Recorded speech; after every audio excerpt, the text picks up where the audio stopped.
బాలుకి ఐడియా లేక చెప్తున్నట్టు శ్రీహరన్న 10 నిమిషాలే, కుమారస్వామి గారు 10 నిమిషాలే. కుమారస్వామి గారు దగ్గర ఉన్న కూడా రావాలి, కూర్చో తొందర వేయండి రండి. 3:30కి ఇక్కడ క్లోజ్ చేస్తే భవిష్యత్ కార్యాచరణ ప్రకటిస్తారు. వీసీ గారు కూడా వచ్చినారు. అదే అన్నారు ప్రత్యేకంగా రిక్వెస్ట్ చేసిన ఏమన్నా సార్ రండి సార్, మిగతా వాళ్ళు ఇంకా రాలేదు. తుంగ శ్రీనివాస్ యాదవ్ గారు, హరిబాబు యాదవ్ గారు, బండ రాజు యాదవ్ గారు,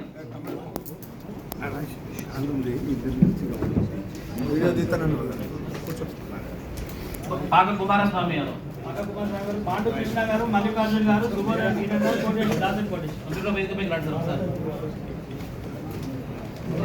కూర్చోండి.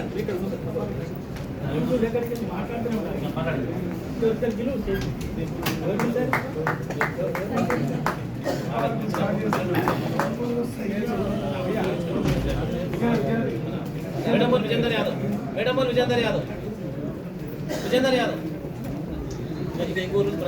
అడ్డం పెట్టాను తొందరగా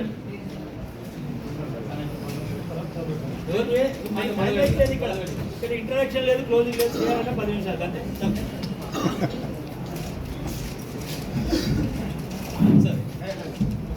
మిత్రులారా,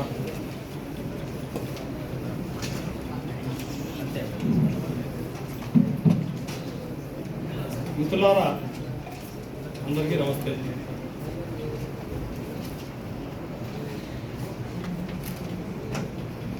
తెలుగు నేల మీద తెలంగాణ అన్న మాట్లాడేది కూడా గౌరవ విద్యావేదిక అధ్యక్షులు మన ఆత్మీయ మిత్రుడు కలగా వెంకటయాదవ్ గారు కూడా గుర్తు చేసినట్టు చక్కటి పీఠభూమి గురించి ఎందుకు ఏంటంటే ఇక్కడ ఉన్న మిత్రులు అందరితో చాలా మంది దశాబ్దాల తరబడి పరిచయం ఉండడం, అనేక వేదికల మీద మౌత్ దగ్గర తీసుకొని మాట్లాడు. మైకి లేకుండా మాటలు వస్తుంది, ఇబ్బంది పడకండి. కొద్దిగా సమయం కోసం చాలా వేదికల మీద చాలా సందర్భాల్లో ఉపన్యాసాలు వినడం వలన, అనేక సందర్భాలలో చెప్పిన విషయాల్ని పదే పదే చెప్పకుండా కొత్త తరహా విషయాల్ని ప్రజల్లో తీసుకుపోవాలనే తపన వలన ఇక్కడ ఉన్న చాలా మంది ఉపన్యాసం వినే ఉంటారు. కాబట్టి అందరికీ ఏంటంటే తక్కువ సమయంలో చెప్పడం ఏమైనా చిన్న అపోహ ఉంది. దానికి నేను ప్రతి జనవరి 1 తారీఖు నాడు కానీ, నా నవంబర్ 8 పుట్టినరోజు నాడు కానీ 2 విషయాలు కీలకంగా నిర్ణయం తీసుకుంటాను. ఏదో ఒక నిర్ణయం తీసుకుంటే దాన్ని ఖచ్చితంగా అమలు చేస్తాను. అట్లా ఈ జనవరి 1 నాడు నిర్ణయం తీసుకునేందంటే చేసి వినడానికి ఎక్కువ ప్రాధాన్యత ఇవ్వాలని, విధిగా పెంచాలని నిర్ణయం తీసుకున్నాం. కాబట్టి ఖచ్చితంగా శిక్షణలో నాకు తెలిసి తెలంగాణలో ఇప్పుడు బతుకున్నదంట ఓ 18 నెలకొండలలో ఉండి, ఓ సంవత్సరం పాటు జైల్లో ఉండి ఇంత క్రమశిక్షణ జీవితం గడుపుతున్న వాళ్ళు నాకు తెలిసి నాతో పొడిపెట్టలు తెలంగాణలో ఎవరు ఉండవు. కాబట్టి మిత్రులారా, నాకు ఇచ్చిన సబ్జెక్టు పశుపాలకులు, నాగరికత. నాకు చెప్పేటప్పుడు అధికారం అన్నారు, ఇప్పుడు అది ఏదనుకున్నా విషయం ఏంటంటే పశుపాలకుల యొక్క చరిత్ర ఏంది. ఇంతకుముందు చెప్పినట్టుగా గతం గురించి తెలియకపోతే వర్ధమానంలో మన మీద కూడా తెలియదు. నేను ఎవరో తెలవాలి అని అంటే నేను ఎవరు, నేను శ్రీహరి అంటే శ్రీహరి యాదవ్, ఇంకా అంటే పెద్దగోళ్ళ సాయన మనమని, పెద్దగోళ్ళ వాళ్ళే పెద్ద కొడుకులు, ఇంకా కస్తూరిపల్లె, ఇంకా సిద్దిపేట జిల్లా, తెలంగాణ రాష్ట్రం, ఇంకా ఇట్లా పోతుంటే ఎక్కడైనా వస్తుంది భారతదేశం అని కదా. కానీ ఇవి ఏవి చర్చకు రాకుండా మనల్ని లాంగ్ జంప్ కొట్టించి దేశాన్ని ప్రేమించు, ఈ దేశం మాతృభూమి స్వర్గంతో సమానం అని నీ మిగతా అస్తిత్వాన్ని మొత్తం అంతం చేసి, నీ మొత్తం జీవన విధానాన్ని, నీ పరిసరాల్ని, నీ పూర్వీకుల్ని, వర్తమాన నీ జీవితాన్ని, పూర్వంలో జరిగిన అన్యాయాల గురించి వర్తమానంలో నువ్వు సోయి వస్తే తప్ప నీకు భవిష్యత్తులో నువ్వు ఎక్కడ నిలదీస్తావు అని ఇవన్నీ మత్పరిచు చేసేటటువంటి కుహన పెట్రియాటిజమే దేశభక్తి. దాన్ని ఎప్పుడైనా నేను పశుపాలకులు దక్కపీఠభూమి అనే విషయాన్ని నేను 2009 వరకు అమేటట్టుగా నేను వేరే భావజాలంలో పెరిగిన. ఇంతకుముందు సింహాద్రి సార్ కూడా చెప్పాడు, ఒక రకంగా డిమాండ్ చేసామని. సబ్జెక్ట్ దానికి సంబంధించి పశుపాలన వినండి, వినడానికి ప్రయత్నం చేయండి. నేను తీసుకున్న తప్పు చేస్తున్నావు. అట్లా పశుపాలన అట్లా మొత్తం మానవ సమాజానికి సంబంధించి మొత్తానికి సంబంధించి మనకు మానవ నాగరికత అభివృద్ధికి సంబంధించినటువంటి చెప్పడంలోనే మన చరిత్రని వక్రీకరించి దాని మీద మందు కప్పారు. ఎట్లా అంటే మానవ నాగరికత ఎట్లా అభివృద్ధి అని చెప్తారు. ఇప్పుడు మీరు చదివే పుస్తకాలలో, నేను చదివిన పుస్తకాలలో కూడా నిప్పు వెలువన్న తర్వాత మానవ నాగరికత వేగంగా అభివృద్ధి చెందింది. ఒక్కటే దాంట్లో మిగతా నాగరికతలన్నీ ధ్వంసం అయిపోతాయి, అంటే చర్చకు రాకుండా పోతాయి. లేదు, చక్రం వెలువన్న తర్వాత మొత్తం మానవ నాగరికత మారింది అని చెప్పి ఇప్పుడు మీరు చదివేటటువంటి ఎన్ని భాషలలో తీసుకోండి, చరిత్ర పరిశోధించినటువంటి పరిశోధకులలో మెజార్టీ ఏం చెప్తారంటే నిప్పు పుట్టిన తర్వాత లేదా చక్రం వెలువన్న తర్వాత మానవ నాగరికత వేగంగా మారింది అని చెప్తారు. కానీ మనిషికి సంబంధించి ఇప్పటి వరకు దొరికినటువంటి అవశేషాల ప్రకారము 7 లక్షల సంవత్సరాల క్రితము మానవ రూపం ఈ రూపం వచ్చింది. 7 లక్షల సంవత్సరాల క్రితం మిత్రులారా. మీరు చెప్పాను, నేను చెప్పేది ఏదైనా మీరు తర్వాత చెక్ చేసుకోవచ్చు, నా నంబర్ ఇస్తే నన్ను అడగచ్చు. కానీ 7 లక్షల సంవత్సరాలు, సుమారు 7,92,000 కొత్తది ఉంది. కానీ 70,000 సంవత్సరాల క్రితం మాత్రమే, వినండి, 7 లక్షల సంవత్సరాలకు 70,000 సంవత్సరాలకి 70,000 సంవత్సరాల క్రితం మాత్రమే మనుషులకి వేట స్వభావం నుంచి, వేటాడి చంపుకొని తినేటటువంటి మానవుడు వేట స్వభావం నుంచి, చంపడం నుంచి మచ్చిక ద్వారా, అంటే వీటిని చంపుకొని తింటే ఈ పూటకు ఈ రోజుకు మాత్రము లేదా ఈ వారానికి మాత్రమే గడుస్తుంది, కాల్చుకొని తిన్నా, ఎండబెట్టుకొని తిన్నా, గోలించుకొని తిన్నా, అట్లా కాకుండా వీటిని మచ్చిక చేసుకోవడం ద్వారా స్థిరంగా ఉండొచ్చు, పరిగెత్తే జీవితము, వలస జీవితము, సంచార జీవితం నుంచి స్థిరంగా ఉండొచ్చు అని దీన్నే మన వాడుక భాషలో సివిలైజేషన్ అంటారు. నాకు ఇచ్చిన సబ్జెక్ట్ కూడా నాగరికత. నాగరికత అంటే ఏంటంటే సంచారంగా విడివిడిగా ఉన్నటువంటి మనుషులు ఒక సమూహంగా ఒకే ప్రాంతంలో స్థిర నివాసం ఏర్పాటు చేయడానికి సివిలైజేషన్ అంటారు మిత్రులారా. అదే నాకు ఇచ్చిన సబ్జెక్ట్ కూడా.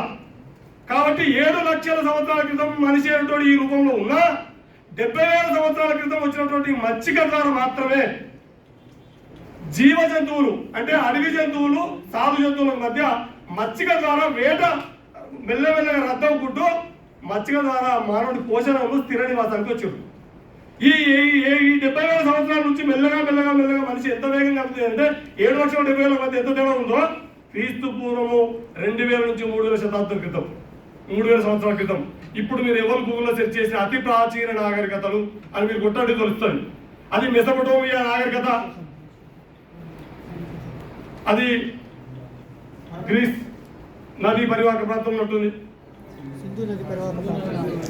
తర్వాత ఈజిప్టు, నైలు నది, చాలా ఉద్వాసున్నారు నాకంటే సంతోషం. తర్వాత మెసొపొటేమియా, తర్వాత ఈజిప్ట్ ఉంది. ఈజిప్టుకి సంబంధించి వచ్చినప్పుడు నైలు నది పరివాహక ప్రాంతం, టైగ్రస్ అది, మెసొపొటేమియా టైగ్రస్ నది పరివాహక ప్రాంతం. ఈజిప్ట్ వచ్చేటప్పటికి నైలు నది పరివాహక ప్రాంతం. మనది సింధు నది కదా, ఇది సింధు నది పరివాహక ప్రాంతం.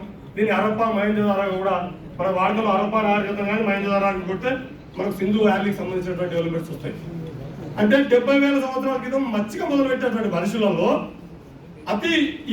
ఈ మూడు అతి ప్రాచీన నాగరికతలు అనుకుంటే చైనా కూడా కలిపి 4 ఇస్తుంది ఈ మధ్య గూగుల్లో. అది చీన్ నది పరివాహక ప్రాంతం సంబంధించి. ఈ 4 అతి అభివృద్ధి అయినటువంటి నాగరికత ఏది అంటే సిండస్ వ్యాలీ మాత్రమే. ఎందుకు అంటే సిండస్ వ్యాలీలో మాత్రమే పశు పోషణ ఉన్నత దశలో, ఉచ్చ దశలో ఉన్నది. అప్పటికి సింధు వ్యాలీలో ఉన్నటువంటి హరప్పా మహేంజోదారోలో ఉన్నటువంటి తవ్వకాలు కానీ ఇప్పుడు మనకున్న ఆధారాలు ఎక్కడ చూసినా పశుపతి మాత్రమే దేవుడు. మనం చెప్తున్నటువంటి నంది, శివుడు, ఇది క్రీస్తు శకం తర్వాత వచ్చినటువంటి ఇప్పుడున్నటువంటి ఆలయాలలో కానీ నంది శివుని వాహనం అని చెప్పి రాధనలు దొరుకుతున్నాయి అని కూడా మనకు క్రీస్తు శకం తర్వాత దొరుకుతాయి. కానీ క్రీస్తు పూర్వము సిండస్ వ్యాలీలోనే మనకు పశుపతి దేవుడుగా, నంది ఆనాటి ఆ సింధు వ్యాలీకి సంబంధించినటువంటి వాళ్ళందరికీ గౌరవపరమైనటువంటి పశుపతిని దేవుడిగా కొలుస్తూ పశువుల్ని పూజించేటటువంటి నాగరికత. ఇది ఈజిప్ట్ లో మెసొపొటేమియాలో కనిపించేది మిత్రులారా. అందుకే ఈ 2 నాగరికతల కంటే కూడా పశుపాలకుల నాగరికతనే ఈ మొత్తం ప్రపంచ మానవాళికి ఉన్నటువంటి నాగరికతలో అత్యంత అభివృద్ధి చెందినటువంటి నాగరికత పశుపాలకుల నాగరికత. కాబట్టి మొత్తం ప్రపంచానికే ఉన్నతంగా నిలబడినటువంటి పశుపాలకులు సిండస్ వ్యాలీ నుంచి హరప్పా గురించి నేను మళ్ళీ లోతులో పోని, ఇక్కడ ఉన్న వాళ్ళంతా విద్యావంతులే కాబట్టి ఇటీవల కాలంలో కంచాలే కానీ, భీమని రామ్ షెపర్డ్ కానీ, రామసార్ కానీ, సింహాద్రి సార్ కానీ చెప్తూనే ఉన్నారు చాలా విషయాలలో. అందుకే మీ తాత ఎవరు అంటే మా తాత హరప్ప, నేను ఆయన వారసుని.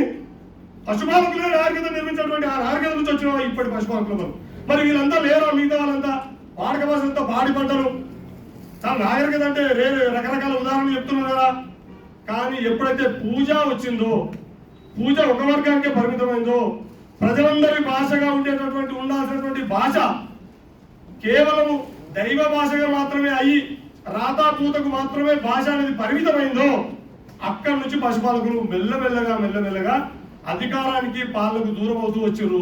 అట్లా సంచార జీవితం నుంచి స్థిర నివాసం ఏర్పాటు చేసినటువంటి హరప్పా నాగరికత మళ్ళీ తర్వాత విదేశాల నుంచి వచ్చినటువంటి దాడుల వల్ల సింధసాని నుంచి గంగా నుంచి గోదావరికి, కృష్ణాకు ఇట్లా వచ్చి ఇవాళ మనం ఇక్కడ ఉన్నటువంటి తెలుగు నేల డక్కన్ ప్లేట్ లో ఉన్నటువంటి కురు అంటే గురే కన్నడ భాషలో మిత్రులారా.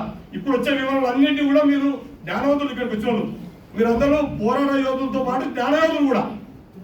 కాబట్టి జ్ఞానయోధులందరూ మీరు ఆలోచించాల్సిన విషయం ఏంటంటే కన్నడ భాషలో కురు అంటే గొర్రె మిత్రులారా. కన్నడ భాషలో మీరు భాషలు కొట్టే లింగ్విస్టిక్స్ లో కురు అంటే గొర్రె. కురు బా అన్న, మా అన్న, వా అన్న, బా మా వాలు ద్రవిడ భాషలో సమానార్థాలే. కురుబా అన్న, కురుమా అన్న, కురుమా అన్న. ఇది కృష్ణా పరివాహక ప్రాంతానికి సంబంధించినటువంటి విషయము. అట్లా గోదావరి పరివాహక ప్రాంతంలో వలస వచ్చినటువంటి వాళ్ళంతా కూడా గొర్రెలోళ్ళు గొల్లోళ్ళు అయినరు. గొర్రె రా కూడా సమానార్థాలు ద్రవిడ భాషలో. కాబట్టి ఒకనాడు మనం ఆవులు చాలా మంది వల్ల ఇంకొక అనుమానం రావచ్చు మీ అందరికి. మరి యాదవ్ అంటే గోపాలుడు కృష్ణుడు కదా, మనం గోపాలంగా ఈ గొర్రెల దాకా వచ్చినాయి. కానీ మానవ నాగరికతలో వేదాలు అంటే ఇప్పుడు ఉన్నటువంటి వాళ్ళందరికీ నాకు తెలిసి వినాయకులు ఉండకపోవచ్చు. ఇప్పుడు ఉన్నటువంటి పురాతనమైనటువంటి మనకు దొరికినటువంటి ఆధారాలలో వేదాలు కూడా పురాతనమైనవి అని చెప్తా ఉన్నారు. వేదాలలోనే అన్ని ఉన్నాయని, ఇప్పుడు ఏ సమస్య వచ్చినా ఏ విషయం వచ్చినా వేదాలలోనే అన్ని ఉన్నాయని చెప్తున్నారు. ఆ వేదాల్లోనే అజపాలుడు గోపాలుడు ఉన్నారు. అజ అంటే మేక మిత్రులారా సంస్కృతంలో. అంటే మానవ నాగరికతలో మేకనే మొదటి సాధు జంతువు. మచ్చికకు దగ్గరైన జంతువు మొదటి జంతువు మేక. దాని ద్వారా మాత్రమే మనిషి ఆయుర్వేదాన్ని, ఆరోగ్యాన్ని, ఏది విషతుల్యమో ఏది ఔషధమో కనుగొనరు. కాబట్టి పశుపాలకు మాత్రమే ఏది సాధు జంతువో ఏది క్రూర జంతువో అడవి నుంచి బైఫర్కేట్ చేసిన తర్వాత, మచ్చిక చేసిన తర్వాత మానవ నాగరికత లక్షల సంవత్సరాలు ఉన్నటువంటి మానవ నాగరికత కొన్ని వేలలోనే మొత్తం ప్రపంచవ్యాప్తంగా అత్యంత అభివృద్ధి నాగరికత అభివృద్ధి చెందింది. అది మచ్చిక ద్వారా మానవ నాగరికత పశుపాలకు అభివృద్ధి చేయడం ద్వారా మాత్రమే మిత్రులారా. కాబట్టి ఇంకో విషయం ఏంటంటే మిత్రులారా, కేవలం కొన్ని అడవి జంతువులు గృహ జంతువులు మాత్రమే వేరు చేసామా అంటే లేదు. అడవిలో ఏది ఔషధమో ఏది విషయమో చెప్పినాం. ఇవి మాత్రమే చెప్పి ఊగలు మిత్రులారా పశుపాలకులు. ఇవాళ ప్రపంచవ్యాప్తంగా ఉన్నటువంటి ప్రవక్తలందరూ కూడా who was not shepherd, there was no prophets అంటారు మిత్రులారా. మొదటి ప్రవక్త నుంచి మీరు ఇప్పుడు ప్రపంచంలో అత్యధిక జనము ఉన్నటువంటి ఎక్కువ జనం ఉన్నటువంటి మతం క్రైస్తవ మతం అనుకుంటే యెహోవా గొర్రెల కాపరి అని, గొర్రెల పాకయందు క్రీస్తు జన్మించడం ఉంటుంది. ఇది మొదటి బైబిల్ అయినా రెండో బైబిల్ అయినా మిత్రులారా, మీరు చెక్ చేసుకోవచ్చు టీవీరంగా. అది సేమ్ టైం ప్రవక్తలు మొదటి ప్రవక్తకు సంబంధించినటువంటి ఈ ఇస్లాం తర్వాత క్రైస్తవం కంటే కొద్దిగా ఎక్కువ జనం ఇప్పటికి కూడా ప్రపంచవ్యాప్తంగా ఇస్లాం సంబంధించినటువంటి ప్రవక్తలందరూ కూడా పశుపాలకులే. కాబట్టి ఈ భావం వచ్చింది ఓ నాట్ చెప్పారు నో ప్రాఫిట్స్ అని. మన దగ్గరకు వద్దాం. మన గీతలు అందించినటువంటి అంటే ఏది మంచిదో ఏది చెడ్డదో, ఏది పూర్వజంతువో ఏది సాధజంతువుతో పాటు, ఏది ఔషధమో ఏది విషయంతో పాటు, ఏది జ్ఞానమో. జ్ఞానం అంటే మిత్రులారా తెలివి మాత్రమే కాదు, మానవులకు ఉపయోగపడి మానవుని నైతికంగా నిలబెట్టి సమాజానికి అండగా నిలబెట్టినటువంటి మంచిగా తయారు చేయడమే నిజమైన జ్ఞానం మిత్రులారా. అట్లాంటి జ్ఞానాన్ని అందించినటువంటి జ్ఞాన యోగులందరూ కూడా పశుపాలకులే. గోపాల కృష్ణ ఎవరు? కృష్ణుడు బొమ్మని ఎక్కడన్నా మనము గోవులను కూడా చూడగలుగుతామా? అట్లా ఇటీవల కాలంలో ఇక చరిత్ర నాగరికత కాడికి వస్తే ఇప్పుడు ప్రస్తుత విషయం కాడికి వద్దాం. సరే ఊక గతాన్ని చెప్పుకొని మాకు గతమంతా ఇంత గొప్పది, మా తాతలు ఎదురుదాయను మామూలు మాసం చెప్పడేనా, కానీ మనం కూడా ఎప్పుడైనా నెయ్యి తాగినావా అని ఆలోచించుకుంటూ వస్తే ఇప్పుడు ఏం చెప్తారు? కొన్ని సదర్ పండుగ గురించి ఒక చర్చ ఉంటుండే మిత్రులారా. నేను చాలాసార్లు విన్నా, వీళ్ళంతా రకరకాలు చెప్తుంటారు. నేను వాళ్ళని విభేదించట్లేదు. ఉన్నవాడిని విభేదించడం మనం పని పెట్టుకుంటే మా అన్నయ్య చెప్పినట్టుగా చాలా రోజులు కమ్యూనిస్ట్ పార్టీలో పనిచేసి వాళ్ళకి అదే చెప్తారు. ఎప్పుడు విమర్శలు చేయాలి, నేను అది పనిచేసి పాజిటివ్ తీసుకురావాలని నిర్ణయించుకున్నాను. కాబట్టి ఎవరిని ఇది ఎందుకు సదరు చేస్తారని శ్రేష్ఠులను విమర్శించడం కాదుగా మనం స్టార్ట్ చేస్తాం. దున్నపోతులకు సంబంధించినటువంటి విషయం కాడికి వస్తే దున్నపోతు ఎప్పుడు మానవ నాగరికతలో మనుషులకు దగ్గరైంది. అది అత్యంత క్రూరమైన జంతువు. దాని దక్కన్ పేరులో మాత్రమే ప్రపంచంలో ఎక్కడ దున్నపోతు సాధ్యం కాదుతున్నారా. ఇప్పుడు నేను చెప్పా ఈజిప్ట్ మెసోపోటేమియా అంటే ఉన్నటువంటి ఇరాక్ ఈజిప్ట్ అంటే మీకు తెలుసు. కాబట్టి ఎక్కడ కూడా దున్నపోతు సాధ్యం కాదు, కొన్ని దక్కన్ పేరులో మాత్రమే ఉన్నది. దాన్ని మనం చెప్పుకోవడానికి ఏం చెప్పామంటే అడవి జంతువుని సాధు జంతువులు మార్చినటువంటి యాదవుల వీరత్వానికి శౌర్యానికి ప్రతిగా మా కథనే ఇస్తానని చెప్పి ఆ తర్వాత ఇవాళ అన్ని ఉపన్యాసం స్టార్ట్ అయ్యాయి. నేను ఫస్ట్ స్టార్ట్ చేసినప్పుడు చాలా మంది నాకు వాళ్ళు వచ్చారు కూడా అందరూ కూడా అన్నారు ఏమైపోతే చెప్తుండే సార్ గురించి. కానీ మనము ఏం చెప్పదలుచుకున్నాం మిత్రులారా, ఒకటి చరిత్ర గురించి చెప్పాలనుకుంటే చరిత్ర నేరుగా ఎవరికి మన పుస్తకంలో పాఠ్యాంశంలో రాసుకున్నంత ఈజీగా చరిత్ర ఈజీగా ఎవరికి దొరకదు. కానీ చరిత్రలో పరిణామాన్ని చూసి మనం జాయిన్ చేయాలి. చుక్కల ముగ్గులు వేస్తారు మా అక్కలు, అంటే మొగలు ముగ్గులు వేరు కాబట్టి అక్కలు మోస్తున్నారు. చుక్కల ముగ్గులు ఎట్లా వేస్తారంటే ఏ చుక్కకి ఎట్లా కలపాలి, ఏడ ఎట్లా తిప్పితే అట్లా, ఏడ ఎట్లా తిప్పితే అది ఎంత మంచి ముగ్గు అందంగా ముగ్గు తయారవుతుంది. ఎంత చరిత్ర అనే చుక్కల్ని కూడా ఘటనలు, చుక్కలు అంటే సంఘటనలన్నీ కూడా మనం పేర్చి ఒక లైన్గా మార్చి ఇప్పటికి ఏం ఉపయోగపడుతుంది అని చెప్పాలి. ఇంకా చెప్పడం కోసం నేను ఈ బైక్ తీసుకుని కావాలని. ఇవాళ ఏంటి మరి అంత ఘనకీర్తి కలిగి మొత్తం నాలుగు జ్ఞానం ఇచ్చినప్పుడు మనం ఇవాళ ఏడున్నాం.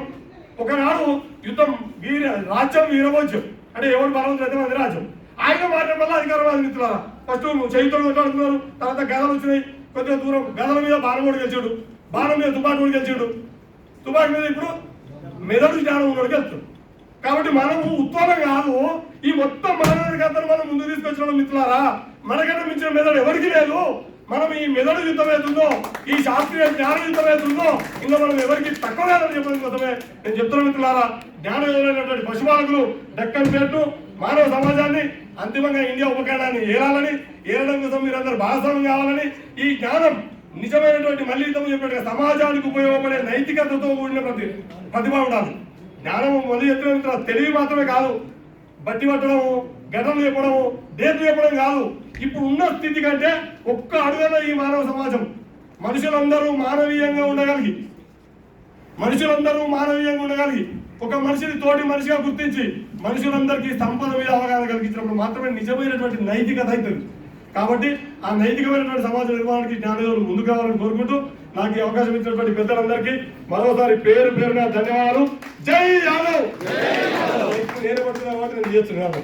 యాదవ్ ఐక్యత. థ్యాంక్ యూ మిత్రులు.